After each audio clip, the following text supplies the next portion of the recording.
Hello and welcome back to my YouTube channel.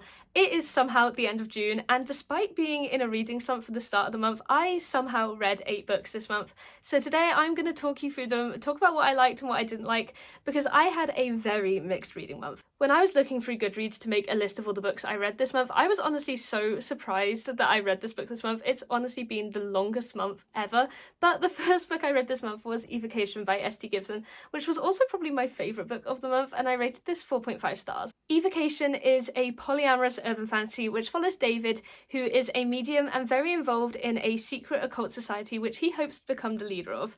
However, that's kind of put into jeopardy when he discovers his ancestral debt to the devil. And to make matters worse, in order to try and fix and overcome this debt to the devil, he is forced to turn to his ex-boyfriend and current rival at the secret society, Reese, and Reese's new wife, Moira, for help. I really loved this book, and despite reading it whilst I was in a bit of a reading slump, I absolutely flew through it and I found the plot so gripping. I was just hooked throughout. The character work in particular was incredible. I absolutely loved David, Reese and Moira as individuals, but I also loved their relationship, their dynamics, and the way that we saw this mature and change and grow throughout the course of the book. And whilst I do think this book felt quite different to some of S.T. Gibson's other works in that it felt less like a character study and more plot driven, it still had that characteristic gothic and almost dark academia vibe in places, and it was just so perfect, so atmospheric. I absolutely loved it and I cannot wait to continue with the rest of the series. It's also quite a random point, but I really enjoyed the way magic was handled in this book, particularly magic such as astrology and tarot, which is often used in books but often kind of like glossed over. That wasn't the case here. It felt really deep and in-depth and I really enjoyed it, and I do think it added a lot to the overall vibe and feel of this story. The next book I read was Song of the Huntress, which is a sapphic historical fiction set in Anglo-Saxon Britain. The book follows 3 main characters: Herla, the leader of the Wild Hunt, Ethelberg, the Queen of Wessex, and Ine, the King of Wessex. Herla is cursed by the King of the Otherworld after she makes a deal with him to try and save her lover and her land, and the book follows her as she tries to figure out how to break this curse. A lot of this book is about court politics, with some really great influences from folklore and mythology and an interesting fantasy element woven throughout. I went into this book thinking that I would absolutely love it. I really enjoy historical fantasy and I love sapphic fantasy, but for me this book didn't quite hit the marks. I did enjoy it overall. I thought it was beautifully written, I was intrigued by the characters and I was interested in their dynamics, but something about it just didn't quite click with me. I think it was mainly the pacing. I did find it quite slow and therefore quite hard to get into, which did impact my overall enjoyment of the book. But I do think there'll be a lot of people that really love this, and I do think it's a good book. It just wasn't quite for me, and I rated it 3 stars in the end.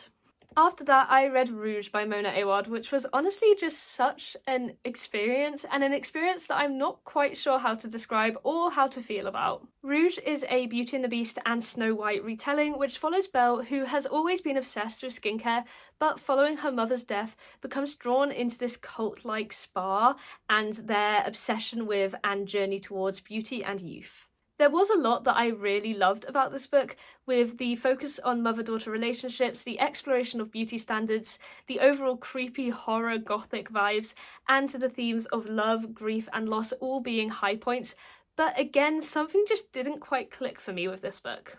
The middle section of this book felt so slow and so repetitive that it really let the book down, which is such a shame, as the beginning and the end were really strong for me. I've had quite a mixed experience with Mona Awad's books. I loved All's Well, but I really didn't like Bunny, and this book honestly just fell slap bang in the middle of them both for me. I did enjoy it, I'm glad I read it, I rated it 3.5 stars overall, but it just didn't quite meet my expectations. After that, I picked up Something to Be Proud Of, which is an adorable new YA coming-of-age novel.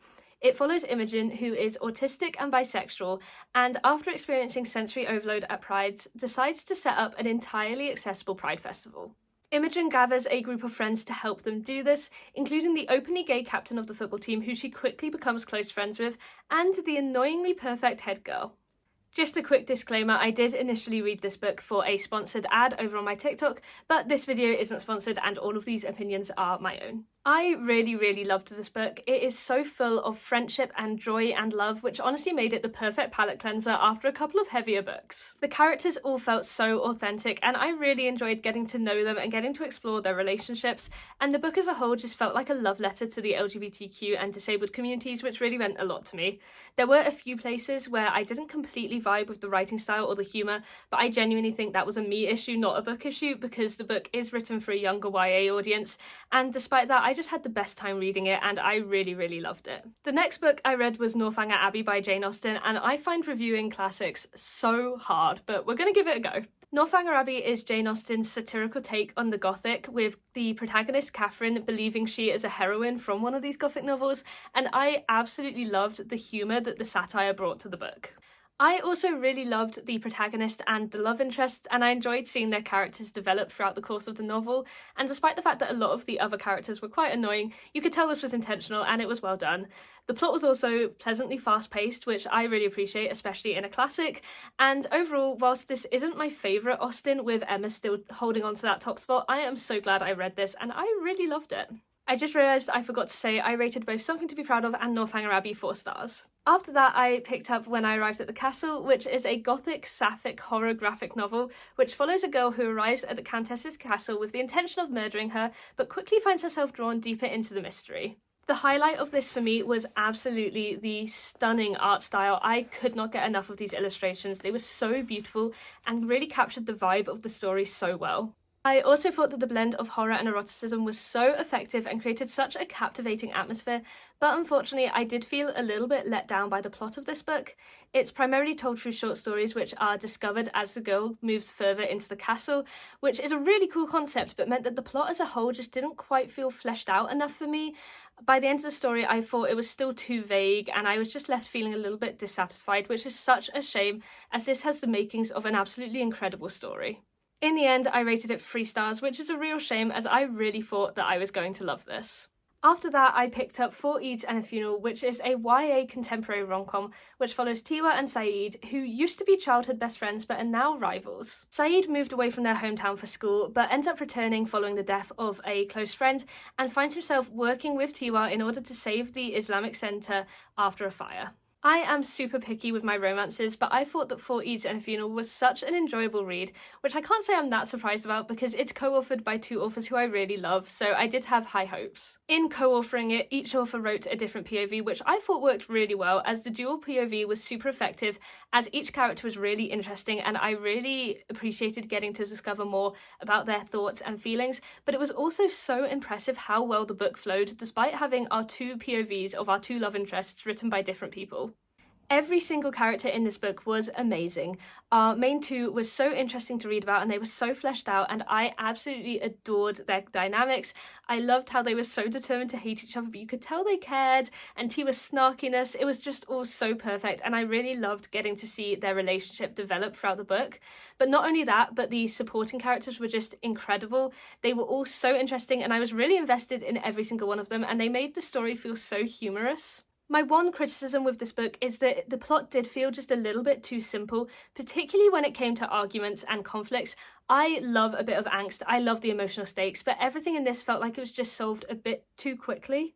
I think that was the only thing holding this book back from a 5 stars. I ended up rating it 4 stars. I still had the best time reading it, so it didn't matter to me too much. But yeah, overall, I really enjoyed it. And finally, the last book that I read this month was Deliver Me, which I am so conflicted about. Also, as a side note, I hate this cover. It makes me feel so icky, but whatever, we're moving past it. So Deliver Me follows Dee Dee, who works at a meat packing facility and is absolutely obsessed with the idea of being pregnant after experiencing multiple miscarriages. And despite experiencing another miscarriage at the start of the book, she is determined to carry her pregnancy to the end. The story explores her relationship with herself, with her mother, her baby, her boyfriend David, and with Sloane, the girl who she was obsessed with as a teenager. So I really don't know how to feel about this book, and I'm really struggling to pinpoint exactly what didn't work for me. It's a super graphic body horror novel, but I knew that going into it. I had prepared for that, so it really didn't faze me too much. And despite that, there were some parts of the book where I just felt it was a little bit slow. And on top of that, the ending. I had such high hopes for the ending. I thought it was going to be really hard-hitting, And it was horrific, but it also just felt quite incomplete and almost too quick, and I would have loved to see more of the ending and to really explore the characters' responses to the ending.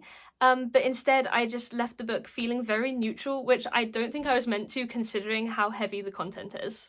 There were some elements I did really like. I thought it was quite well written, I enjoyed the character work, and I particularly liked the exploration of Dee Dee's sapphic desires, but overall it just wasn't quite for me. I can completely see why other reviewers really enjoyed it, but for me I ended up rating it 2 stars. So that was everything I read in June. As I said, a very mixed month, with some gems but also some books which unfortunately didn't really hit the mark for me. Let me know what books you read in June and if there were any you particularly loved or hated, and I will see you again soon. Thank you for watching!